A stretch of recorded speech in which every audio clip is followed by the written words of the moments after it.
Today I'm going to give away a free t-shirt, ask and answer a question, bring you comics news, and reveal the books I bought this week. How y'all doing? I'm Victor, and you are watching the Comic Hero Show. Now kick that intro!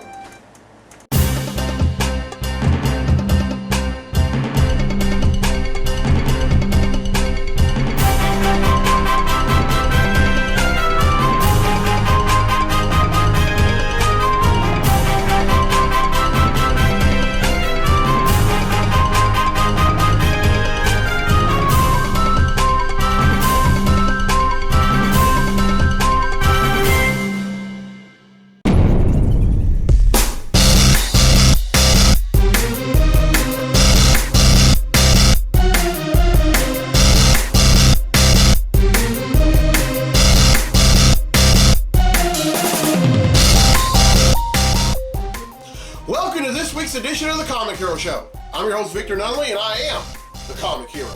The summer of superheroes continues, and on this episode, I'm showing some love to the strongest there is, the Incredible Hulk.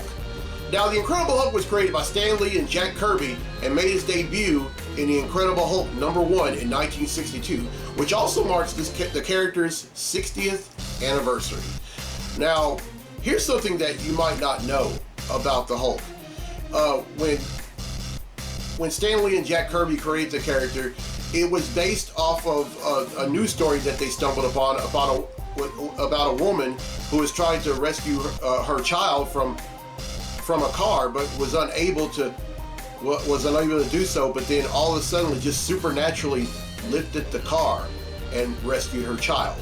So I think that's pretty awesome. And here's another thing you might not know about the Hulk: the book. The original series was actually canceled after a few issues, but then a letter from a group of college students from a certain college here in the States had told Stan Lee and Jack Kirby that they wanted to bring them back because they really loved the character, and that and then while the book was in print, they also organized a small group within the college that's according to the character. So Stan and Jack decided to bring him back, and he's been back ever since. Now, just like in the movie, in the comics, the Incredible Hulk is also a founding Avenger. And, of course, the Hulk's real name, or his alter ego, is Dr. Bruce Banner, although on the Incredible Hulk TV show that was on CBS from 78 to 82, he was Dr. David Banner. And, of course, with Bill Bixby playing the role of David Banner and Lou Ferrigno playing the role of the Hulk. Of course, Lou Ferrigno is still with us today. Bill Bixby, unfortunately, died of cancer back in 1993. And on the big screen, Eric Bana, Edward Norton, and currently Mark Ruffalo have all played the character. And Ruffalo has really brought the character to a whole new level. As for Bana, call what you could decide for that. But the Hulk is, I'm going to tell this this story real quickly for those of y'all that don't know me all that well. Growing up, I used to be scared of the Incredible Hulk. My parents were diehard fans of the TV show when it came on, and they were very excited when they found out that there were some made-for-TV movies that premiered from 88 to 1990. And they tried to pass that on to me, and I wasn't having any of it. I was scared to death of every time he would turn into the Hulk, I would run away screaming. And then, fast forward to the summer of '94. I'm at my uncle's house. My dad's sister and I were at my uncle's house, and after coming outside from playing because we were so tired, guess what was on?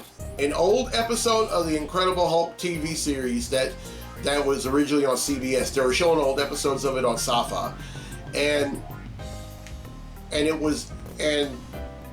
oddly enough, it was at a time when when Banner hulked out and became the Hulk. And my dad stood exactly 10 feet behind me thinking I was going to freak out. I didn't.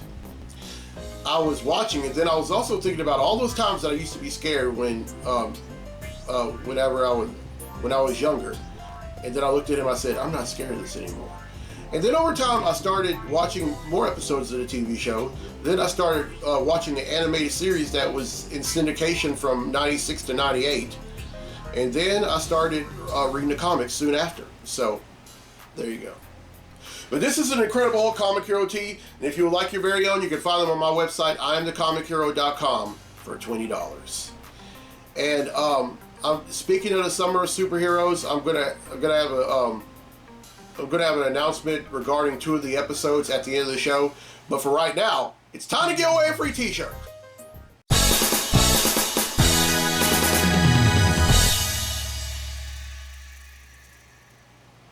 Alright, on last week's episode I asked, which actor did Marvel Studios initially refuse to cast as Iron Man because of his alcoholic habits? Well, the correct answer is, and we all love him and we all know him, Robert Downey Jr. And 11 people have answered correctly, and because they've answered correctly, their name's been in a drawing for a free tee. And that drawing takes place right now. So the winner of the free tee for this week's episode of the show is Jelena Tucker from Calhoun, Louisiana. So congratulations, Jelena. You win yourself a free Comic Hero tee. Alright, now last week, I showed some love to the God of Thunder, Thor. Which brings me to the free tee question for next week's episode of the show. True or false? Thor debuted in his own series. Now, if you're not sure about the answer, watch episode 409. I gave the answer. I said the answer is on that episode. Well, everyone who answers correctly will be in a drawing for a free tee on next week's episode of the show. So, I gotta ask, any questions? Questions I walk around in. Questions I didn't thrive in. Questions I will survive in. Questions. Alright, now John Nix from Monroe, Louisiana on last week's episode asked who is my favorite underutilized superhero. The question that he has for this episode is who is my favorite underutilized villain. And John, you might not like this answer, and a lot of folks might not like this answer either. I'd have to say Mephisto. Now, for those of y'all who don't know, Mephisto is practically the comic book version of the devil. He is the king of hell, and he has been involved in quite a few dirty deeds throughout comic book history. Now, he made his debut in an issue of The Silver Surfer, and was created by Stan Lee and John Buscema. One of the most dastardly things that he has been involved in is healing Aunt May in exchange for Spider-Man and Mary Jane's marriage. Now, you're probably wondering, like, what happened to Aunt May? Well, to tell that, I would have to go back to 2006 to 2007. There was a miniseries that came out around that time called Civil War. And in it, due to a very tragic event that happened in Stamford, Connecticut, the Superhero Registration Act was formed. And in it, all superheroes and villains had to register with the government, and then willingly reveal their identity to the public. And Spider-Man reluctantly was one of those characters, and he did so. And this miniseries was so huge that the very end of the first issue made the national news. Shortly after Spider-Man had revealed his identity to the world, a sniper comes and shoots Aunt May and almost kills her. And of course, she's rushed to the hospital and everything, and doctors said they've done everything they could, and she was pretty much on a ventilator, clinging to life. And he went to sorcerers. He went to different scientists. They couldn't do anything either. So he does something very bold, and he goes to Mephisto. He goes to the devil, and he says, "Will you please heal my Aunt May? I'll give up anything." And he said, "Okay, how about your marriage?" Then he and Mary Jane willingly gave up their marriage, and that, to this day, that has to be one of the most messed up things that's ever happened, because although some good did come out of it, everyone forgot that Peter Parker and Spider-Man were one and the same. That's the one thing. But just when we thought that Spider-Man's, the adversity it goes through couldn't get any harder and longer, boom goes the dynamite. And but back to Mephisto. That's only one of a few horrible things that he's done. But I would love to, don't judge me on this. But I would love to read a story arc in a book or a miniseries where he tries to take over the world. Now keep in mind, I said try. I didn't say that he would take over the world. Because I would love to see this, and I would love to see like some superhero or a group of superheroes take him down, because the adversity or the level of adversity that a superhero or a group of superheroes face is just as strong as the adversity that the villain dishes out. But I would definitely have to say Mephisto. Now, y'all keep these questions going. These are some very great questions. Now, on next week's episode, I'm not going to have any question segment. I'm going to have a Comic Hero Throwdown Showdown segment, and it's going to feature a fight by my good friend Mike Hart from Monroe, Louisiana. All right, now it's time for Comically Speaking. So without further ado, let's talk comics!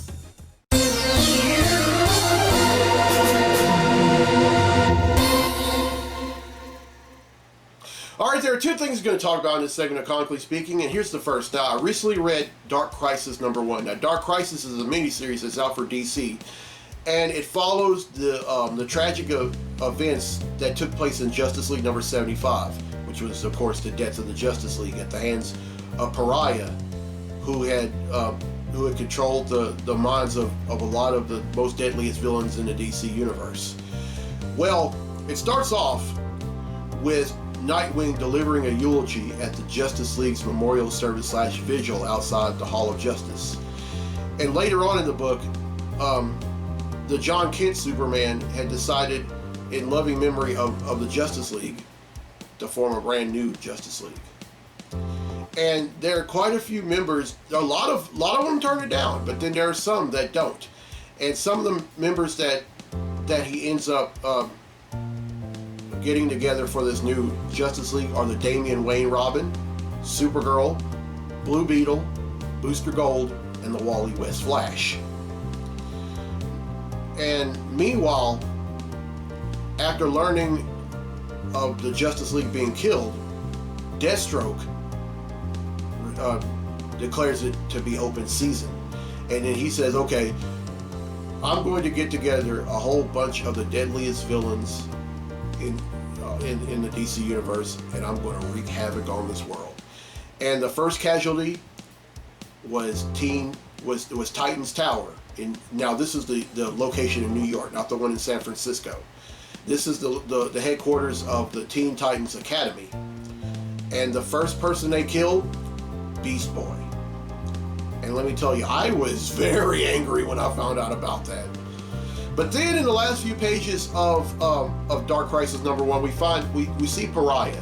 Now Pariah had recently built this machine, but the only way that he could, but here's the thing, just when we thought that the members of the Justice League had died, we find out that they didn't exactly die. He transferred their souls over to the machine in order and used them all as an engine. And I kind of figured that, that they weren't really dead. I mean, I just knew it, but this is interesting. And it's also, and here's how Pariah is going to use them. He's going to use every member of the Justice League that died and to run the machine. And what he's putting them in different realities that pretty much cater to all of their individual desires. And they're all in one shots. And one of the one shots is in the comic books I bought this week segment, which is coming up next. And all the one shots are called Dark Crisis: Worlds Without a Justice League. And I can't wait to read number 2. And I can't wait to read every other miniseries and one-shot or tie-in to Dark Crisis. I mean, this is... Anytime DC... I mean, Joshua Williamson, who is writing Dark Crisis, I'm telling you, for the most part, he has done no wrong since he started writing The Flash back in 2016. And every time that... It seems like ever since I read the first issue that he wrote, it just let me thirsty for more. And boy, I'm just like Bart Scott. Can't wait! But if I let y'all know, I mean, if anything else comes up about Dark Crisis, I'll let y'all know in future episodes. All right, now the second thing is that it's been rumored that at San Diego Comic-Con, which is next weekend, Marvel Studios president Kevin Feige is going to announce the cast of the Fantastic Four project that's coming up. Now, this is something that's been, Marvel's been very either tight-lipped or they've been very tight-lipped about this. Some of us think that it's going to happen. Some of us think it's not going to happen. But I kind of hope it does, and I kind of hope they right all the wrongs that Fox made, because Fox had done the Fantastic Four all kinds of dirty, and I would just love for Marvel Studios to do them some justice. So, just like Dark Crisis, I can't wait for this either. And if something happens, I'll let y'all know. Alright, that's it for Comically Speaking. Now let's get to the comics I bought this week. Comic books I bought this week.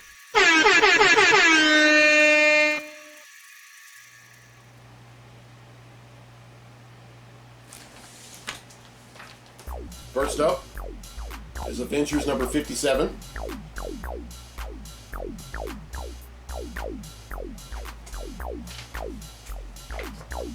Avengers X-Men Eternals Eve of Judgment.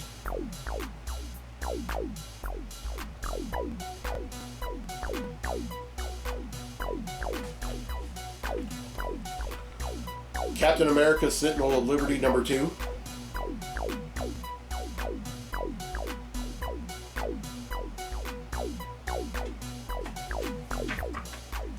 Captain America Symbol of Truth number 2.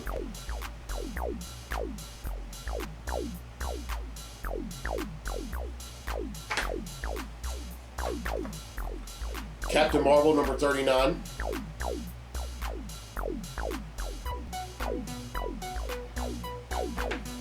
Really excited about this one. Daredevil number 1.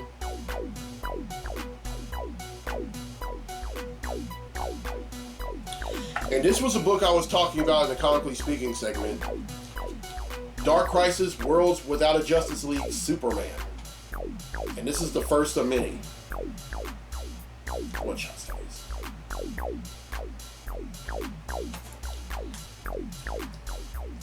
Deathstroke Inc. number 8.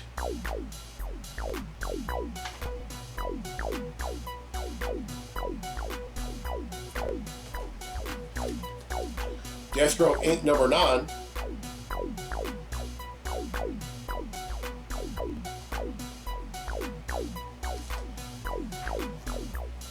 Fantastic Four number 45.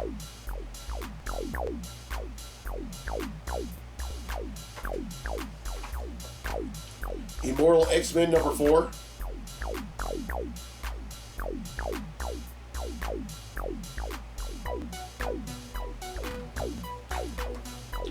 I Am Batman number 11.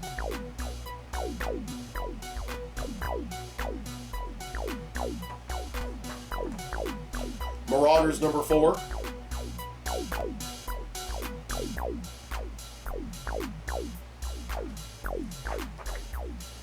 Naomi season 2 number 5.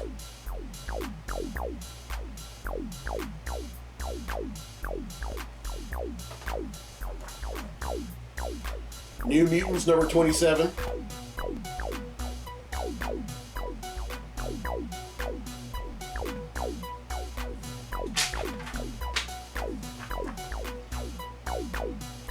Savage Avengers number 3.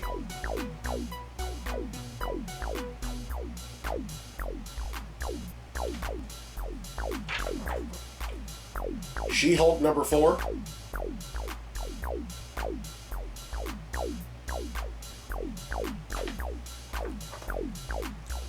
Superman, Son of Kal-El, number 13.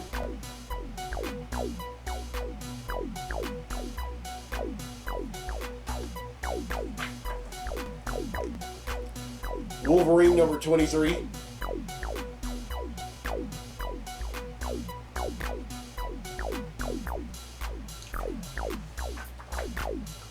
Wonder Woman, number 789.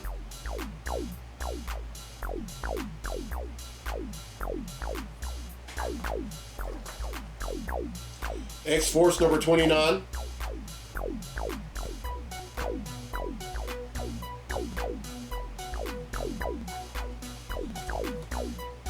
X-Men Hellfire Gala.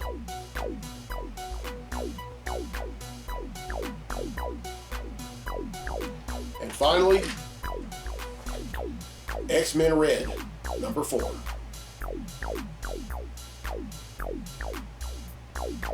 All right, that's 23, which brings the total number of comics I bought since December of 1997 to 11,473.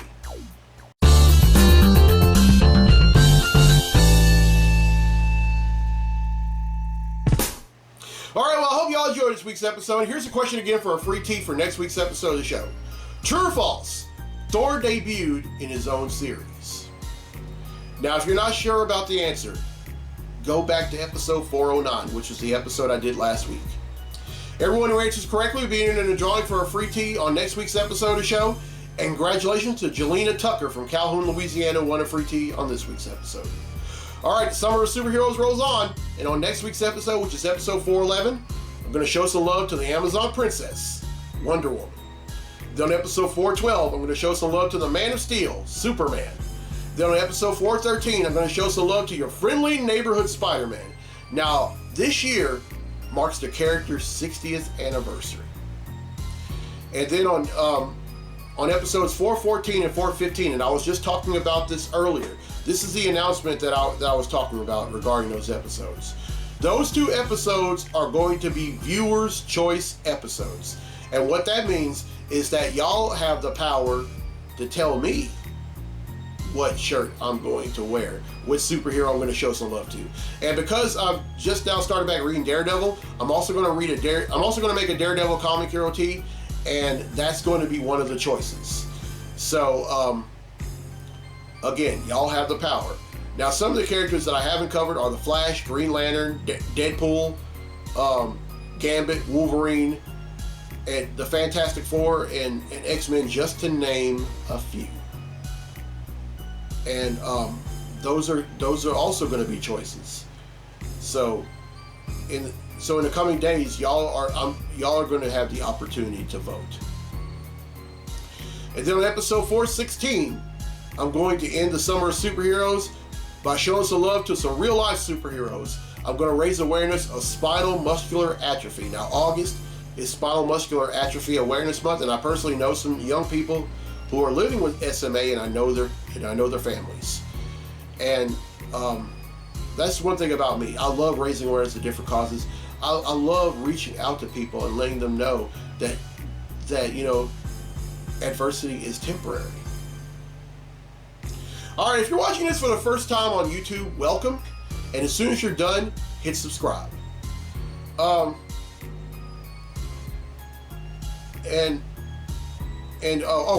One last thing. I have a birthday at the end of every episode. I have a birthday segment. And if you know someone who's celebrating a birthday in the coming week, please let me know, and their name will definitely go on. It'll definitely go on there. You see, I love celebrating people whether I know them or not. Now, there are some people whose names I mentioned that are on there. I don't know. Some of them I know, some of them I don't know. And then some of the causes that I raise awareness of. A lot of them I know and a lot of them I don't. But here's the thing. We need to stop being so conditional with showing love to others. When we're being unconditional, that's one thing we need to practice now more than ever. Unconditional love. Because, hate, as Dr. King once said, hate is too heavy a burden to bear. And let me tell you, it is. There's no honor in that, and so that's why we should all choose love. All right, I'm Victor Nunley on the Comic Hero. I'll see you next week for episode 411. So until then, be safe, be blessed, be a hero.